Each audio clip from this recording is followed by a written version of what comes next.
Lives of Girls Who Became Famous by Sarah K. Bolton. Section 16, Florence Nightingale. One of the most interesting places in the whole of London is St. Thomas's Hospital, an immense 4-story structure of brick with stone trimmings.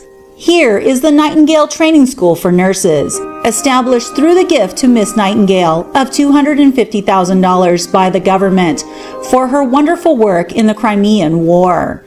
She would not take a cent for herself, but was glad to have this institution opened, that girls through her training might become valuable to the world as nurses, as she has been. Here is the Nightingale House. The dining room, with its 3 long tables, is an inviting apartment.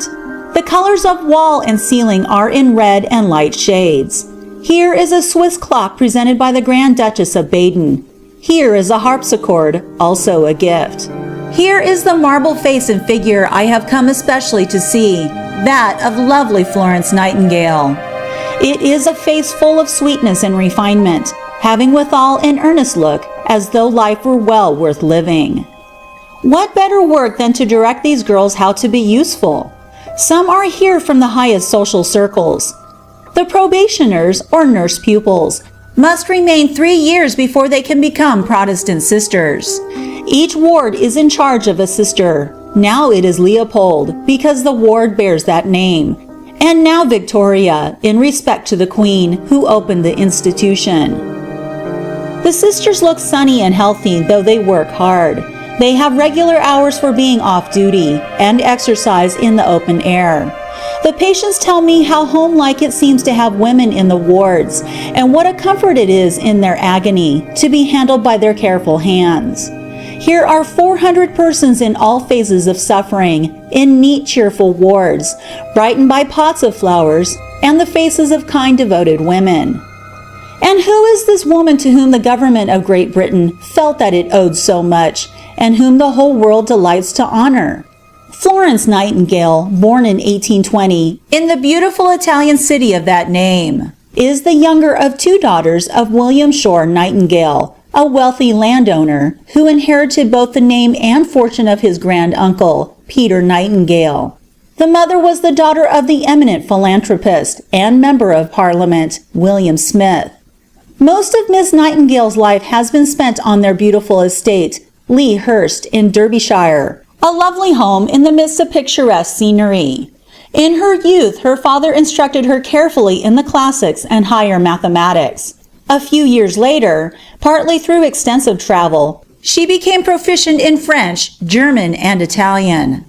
Rich, pretty, and well educated, what was there more that she could wish for? Her heart, however, did not turn towards a fashionable life.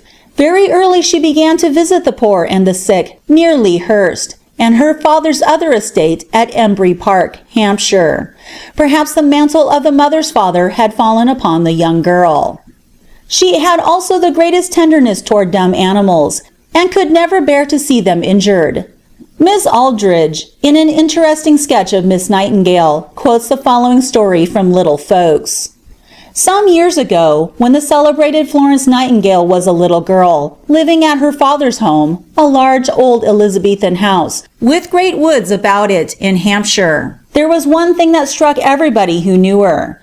It was that she seemed to be always thinking what she could do to please or help anyone who needed either help or comfort.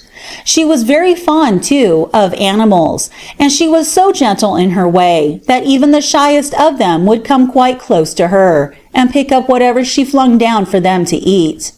There was, in the garden behind the house, a long walk with trees on each side, the abode of many squirrels. And when Florence came down the walk, dropping nuts as she went along, the squirrels would run down the trunks of their trees, and hardly waiting until she passed by, would pick up the prize and dart away, with their little bushy tails curled over their backs, and their black eyes looking about as if terrified at the least noise, though they did not seem to be afraid of Florence. Then there was an old gray pony named Peggy, past work, living in a paddock, with nothing to do all day long but to amuse herself. Whenever Florence appeared at the gate, Peggy would come trotting up and put her nose into the dress pocket of her little mistress, and pick it of the apple or the roll of bread that she knew she would always find there. For this was a trick Florence had taught the pony. Florence was fond of riding, and her father's old friend, the clergyman of the parish, used often to come and take her for a ride with him when he went to the farm cottages at a distance. He was a good man and very kind to the poor. As he had studied medicine when a young man, he was able to tell people what would do them good when they were ill, or had met with an accident.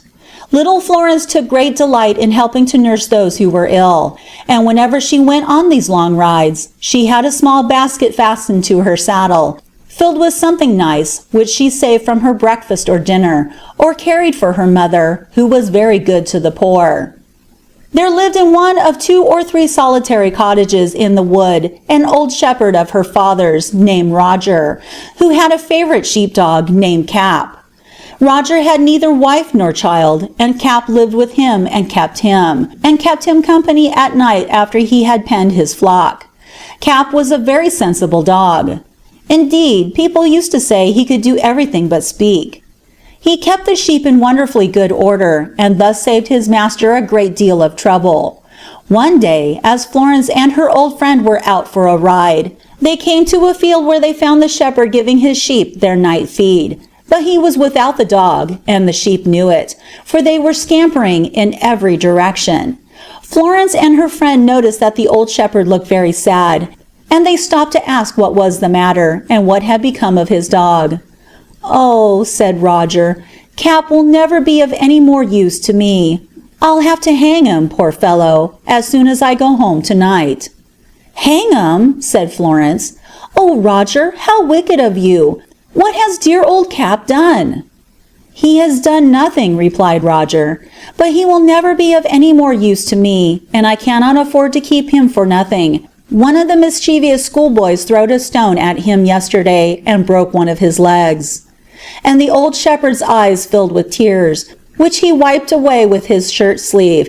Then he drove his spade deep into the ground to hide what he felt, for he did not like to be seen crying. "Poor Cap," he sighed. "He was as knowing almost as a human being." "But are you sure his leg is broken?" asked Florence. "Oh yes, miss. It is broken safe enough. He has not put his foot to the ground since." Florence and her friend rode on without saying anything more to Roger. "We will go and see poor Cap," said the vicar. "I don't believe the leg is really broken. It would take a big stone and a hard blow to break the leg of a big dog like Cap." "Oh, if you could but cure him, how glad Roger would be," replied Florence. They soon reached the shepherd's cottage, but the door was fastened, and when they moved the latch, such a furious barking was heard that they drew back, startled. However, a little boy came out of the next cottage, and asked if they wanted to go in, as Roger had left the key with his mother. So the key was got, and the door opened. And there on the brick floor lay the dog, his hair disheveled, and his eyes sparkling with anger at the intruders. But when he saw the little boy he grew peaceful, and when he looked at Florence, and he heard her call him "Poor Cap," he began to wag his short tail, and then crept from under the table and lay down at her feet. She took hold of one of his paws and patted his old rough head, and talked to him, whilst her friend examined the injured leg. It was painfully swollen, and hurt very much to have it examined, but the dog knew it was meant kindly, and though he moaned and winced with pain, he licked the hands that were hurting him. "It's only a bad bruise. No bones were broken," said her old friend. "Rest is all Cap needs. He will soon be well again." "I am so glad," said Florence. "But can we do nothing for him? He seems in such pain." "There is one thing that would ease the pain and heal the leg all the sooner, and that is plenty of hot water to foment the part." Florence struck a light with the tinder box and lighted the fire, which was already laid. She then set off to the other cottage to get something to bathe the leg with. She found an old petticoat hanging up to dry, and this she carried off, tore up into strips, which she wrung out in warm water, and laid them tenderly on Cap's swollen leg. It was not long before the poor dog felt the benefit of the application, and he looked grateful, wagging his little stump of a tail in thanks. On their way home they met the shepherd coming slowly along, with a piece of rope in his hand. "Oh, Roger," cried Florence, "you are not to hang poor old Cap. His leg is not broken at all." "No, he will serve you yet," said the vicar. "Well, I be main glad to hear it," said the shepherd, "and many thanks to you for going to see him." On the next morning Florence was up early, and the first thing she did was to take 2 flannel petticoats to give to the poor woman whose skirt she had torn up to bathe Cap. Then she went to the dog and was delighted to find the swelling of his leg much less. She bathed it again, and Cap was as grateful as before. 2 or 3 days afterwards Florence and her friend were riding together when they came up to Roger and his sheep. This time Cap was watching the sheep, though he was lying quite still and pretending to be asleep. When he heard the voice of Florence speaking to his master, who was portioning out the usual food, his tail wagged and his eyes sparkled, but he did not get up, for he was on duty. The shepherd stopped his work, and as he glanced at the dog with a merry laugh, said, "Do look at the dog, miss. He be so pleased to hear your voice." Cap's tail went faster and faster. "I be glad," continued the old man, "I did not hang him. I be greatly obliged to you, miss, and the vicar, for what you did. But for you I would have hanged the best dog I ever had in my life." A girl who was made so happy in saving the life of an animal would naturally be interested to save human beings. Occasionally her family passed a season in London, and here, instead of giving much time to concerts or parties, she would visit hospitals and benevolent institutions. When the family traveled in Egypt, she attended several sick Arabs, who recovered under her hands. They doubtless thought the English girl was a saint sent down from heaven. The more she felt drawn toward the sick, the more she felt the need of study, and the more she saw the work that refined women could do in the hospitals. The Sisters of Charity were standing by sick beds. Why could there not be Protestant sisters?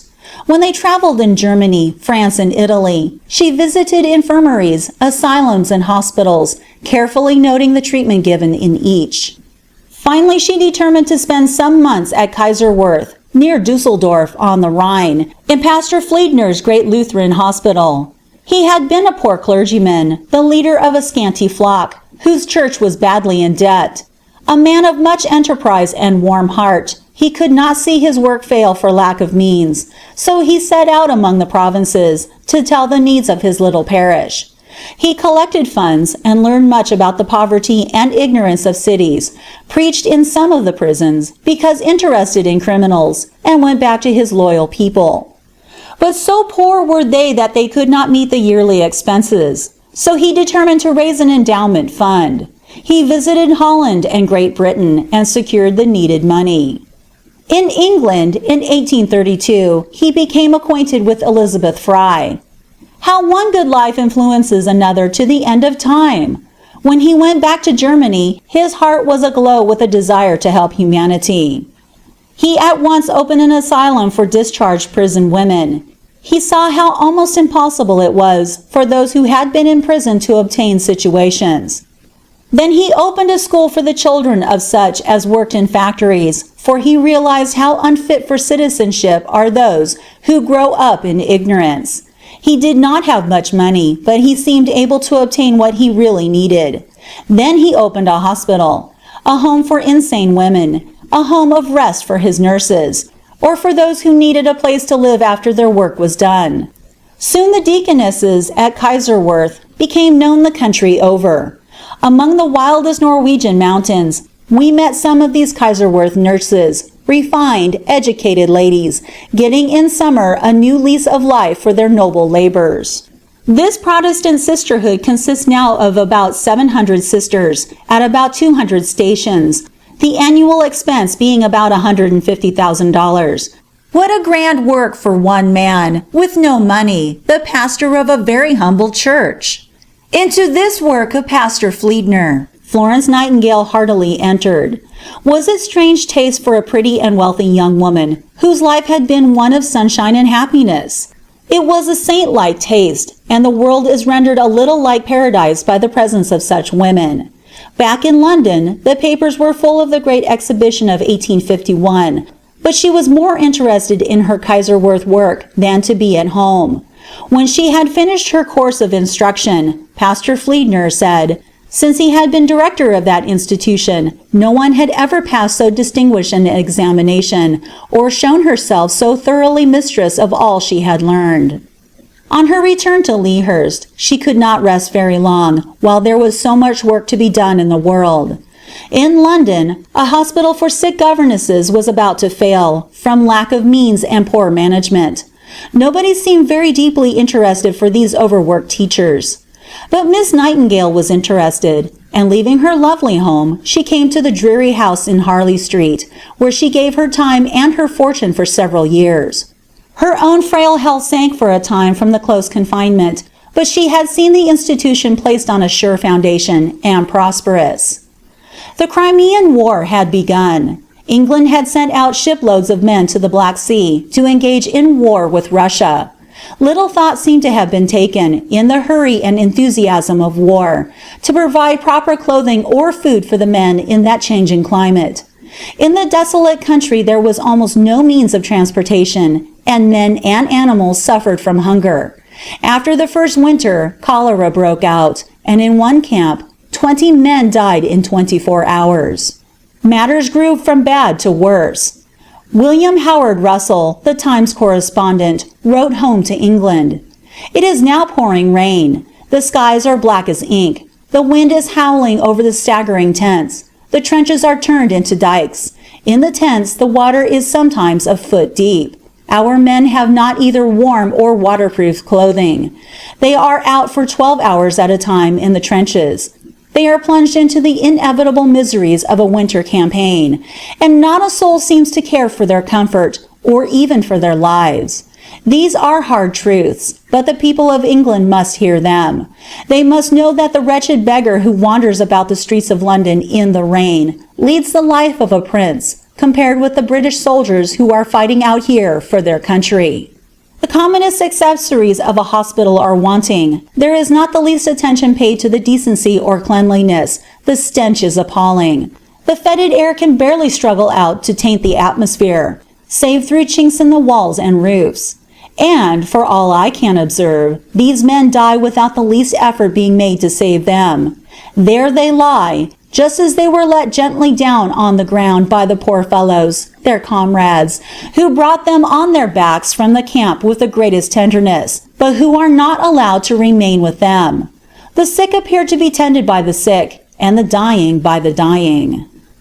During the rigorous winter of 1854, with snow 3 feet thick, many were frozen in their tents.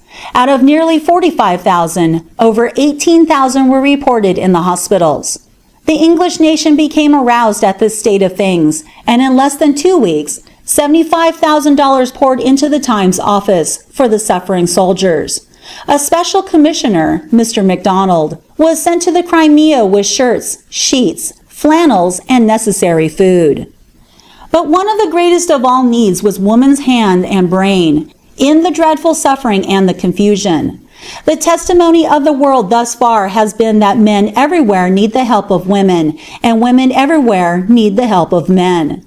Right Honorable Sidney Herbert, the Secretary of War, knew of but one woman who could bring order and comfort to those faraway hospitals, and that woman was Miss Nightingale. She had made herself ready at Kaiserwerth for a great work, and now a great work was ready for her. But she was in frail health. And was it probable that a rich and refined lady would go thousands of miles from her kindred to live in feverish wards where there were only men? A true woman dares do anything that helps the world. Mr. Herbert wrote her, October 15. There is, as far as I know, only one person in England capable of organizing and directing such a plan, and I have been several times on the point of asking you if you would be disposed to make the attempt. That it will be difficult to form a corps of nurses, no one knows better than yourself. I have this simple question to put to you. Could you go out yourself and take charge of everything? It is, of course, understood that you will have absolute authority over all the nurses, unlimited power to draw on the government for all you judge necessary to the success of your mission. And I think I may assure you of the cooperation of the medical staff.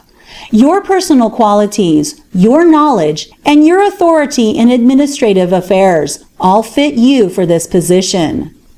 It was a strange coincidence that on the same day, October 15, Miss Nightingale, her heart stirred for the suffering soldiers, had written a letter to Mr. Herbert, offering her services to the government.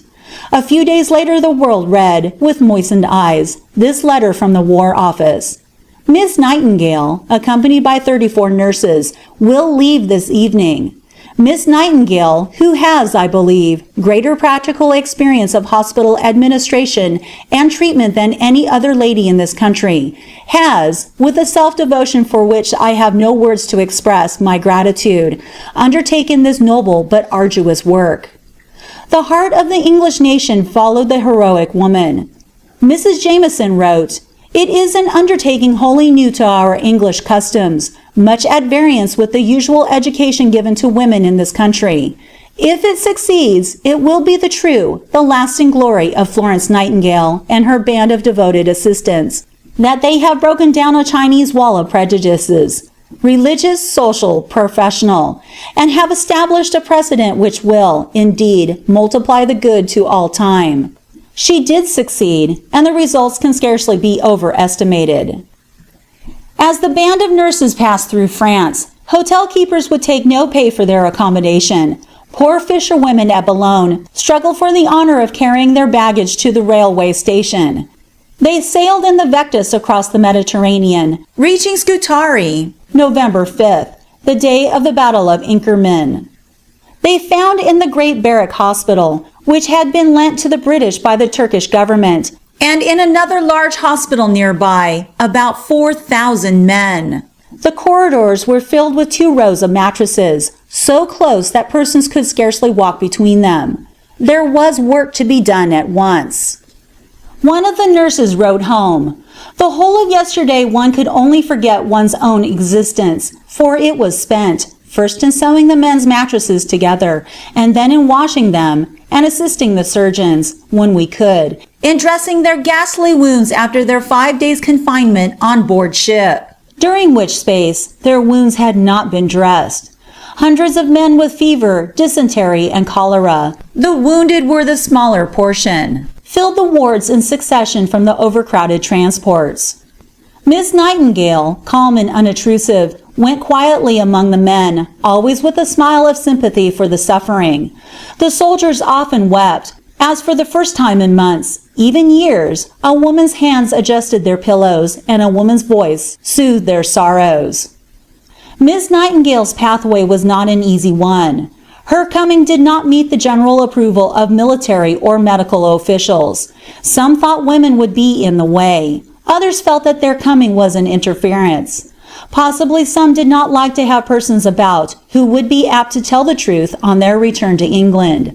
But with good sense and much tact, she was able to overcome the disaffection, using her almost unlimited power with discretion. As soon as the wounded were attended to, she established an invalid's kitchen, where appetizing food could be prepared, one of the essentials in convalescence. Here she overlooked the proper cooking for 800 men who could not eat ordinary food. Then she established a laundry. The beds and shirts of the men were in a filthy condition, some wearing the ragged clothing in which they were brought down from the Crimea. It was difficult to obtain either food or clothing, partly from the immense amount of red tape in official life. Miss Nightingale seemed to be everywhere. Dr. Pincoff said, "I believe that there never was a severe case of any kind that escaped her notice, and sometimes it was wonderful to see her at the bedside of a patient who had been admitted perhaps but an hour before, and of whose arrival one could hardly have supposed it possible she could already be cognizant." She aided the senior chaplain in establishing a library and schoolroom, and in getting up evening lectures for the men. She supplied books and games, wrote letters for the sick, and forwarded their little savings to their home friends. For a year and a half, till the close of the war, she did a wonderful work, reducing the death rate in the barrack hospital from 60% to a little above 1%, said the Times correspondent. Wherever there is disease in its most dangerous form, and the hand of the spoiler distressingly nigh, there is that incomparable woman sure to be seen. Her benignant presence is an influence for good comfort, even amid the struggles of expiring nature. She is a ministering angel, without any exaggeration, in these hospitals, and as her slender form glides quietly along each corridor, every poor fellow's face softens with gratitude at the sight of her. When all the medical officers have retired for the night, and silence and darkness have settled down upon these miles of prostrate sick, she may be observed, alone, with a little lamp in her hand, making her solitary rounds. With the heart of a true woman and the manner of a lady, accomplished and refined beyond most of her sex, she combines a surprising calmness of judgment and promptitude and decision of character. The popular instinct was not mistaken, which, when she set out from England on her mission of mercy, hailed her as a heroine. I trust she may not earn her title to a higher, though sadder appellation. No one who has observed her frail figure and delicate health can avoid misgivings lest these should fail. One of the soldiers wrote home. She would speak to one and another, and nod and smile to many more. But she could not do it all, you know, for we lay there by hundreds. But we could kiss her shadow as it fell, and lay our heads on our pillows again content. Another wrote home. Before she came there was such cussing and swearing, and after that it was as holy as a church. No wonder she was called the Angel of the Crimea. Once she was prostrated with fever, but recovered after a few weeks. Finally the war came to an end. London was preparing to give Miss Nightingale a royal welcome, when lo, she took passage by design on a French steamer and reached Lea Hurst, August 15, 1856, unbeknown to anyone. There was a murmur of disappointment at first, but the people could only honor all the more the woman who wished no blare of trumpets for her humane acts. Queen Victoria sent for her to visit her at Balmoral, and presented her with a valuable jewel, a ruby-red enamel cross with a white field, encircled by a black band with the words, "Blessed are the merciful." The letters V.R., surmounted by a crown in diamonds, are impressed upon the center of the cross. Green enamel branches of palm, tipped with gold, form the framework of the shield, while around their stems is a riband of blue enamel, with the single word, Crimea. On the top are 3 brilliant stars of diamonds. On the back is an inscription written by the Queen. The Sultan sent her a magnificent bracelet, and the government $250,000 to found the school for nurses at St. Thomas's Hospital. Since the war, Miss Nightingale has never been in strong health, but she has written several valuable books.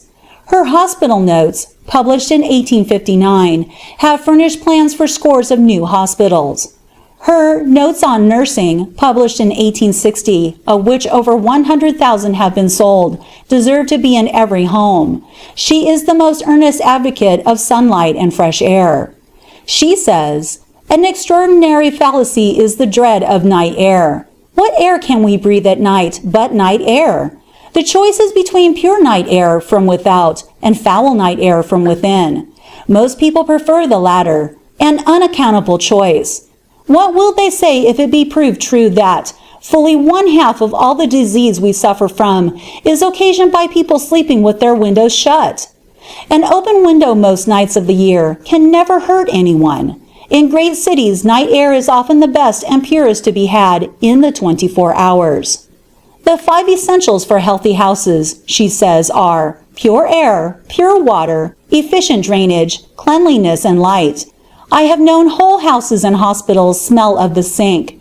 I have met just as strong a stream of sewer air coming up the back staircase of a grand London house from the sink as I have ever met at Scutari. And I have seen the rooms in that house all ventilated by the open windows, and the passages all unventilated by the closed windows, in order that as much of the sewer air as possible might be conducted into and retained in the bedrooms.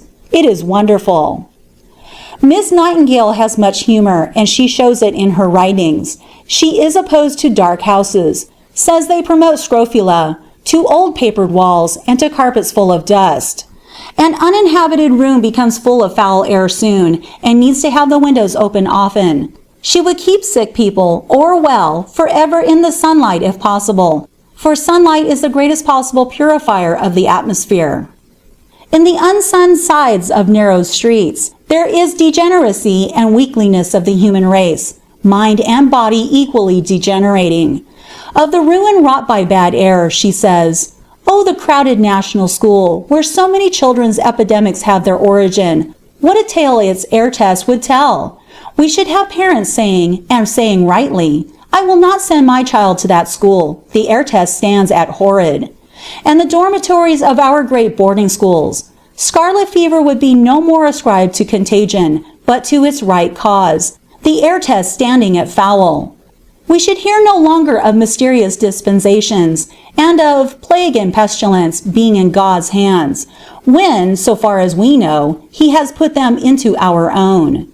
She urges much rubbing of the body, washing with warm water and soap. The only way I know to remove dust is to wipe everything with a damp cloth. If you must have a carpet, the only safety is to take it up 2 or 3 times a year, instead of once. The best wall now extant is oil paint. Nursing is an art, and if it is to be made an art, requires as exclusive a devotion, as hard as a preparation, as any painter's or sculptor's work. For what is the having to do with dead canvas or cold marble, compared with having to do with the living body, the temple of God's Spirit? Nursing is one of the fine arts, I had almost said, the finest of the fine arts. Miss Nightingale has also written Observations on the Sanitary State of the Army in India, 1863, Life or Death in India, read before the National Association for the Promotion of Social Science, 1873, with an appendix on Life or Death by Irrigation, 1874. She is constantly doing deeds of kindness. With a subscription sent recently by her to the Gordon Memorial Fund, she said, "Might but the example of this great and pure hero be made to tell, in that self no longer exists to him, but only God and duty, on the soldiers who have died to save him, and on boys who should live to follow him." Miss Nightingale has helped to dignify labor and to elevate humanity, and thus has made her name immortal. Florence Nightingale died August 13, 1910 at 2 p.m. of heart failure at the age of 90. She had received many distinguished honors, the freedom of the City of London in 1908, and from King Edward VII a year previously, a membership in the Order of Merit, given only to a select few men, such as Field Marshal Roberts, Lord Kitchener, Alma Tadman, James Boyce, George Meredith, Lords Kelvin and Lister, and Admiral Togo. Her funeral was a quiet one, according to her wishes. End of section 16.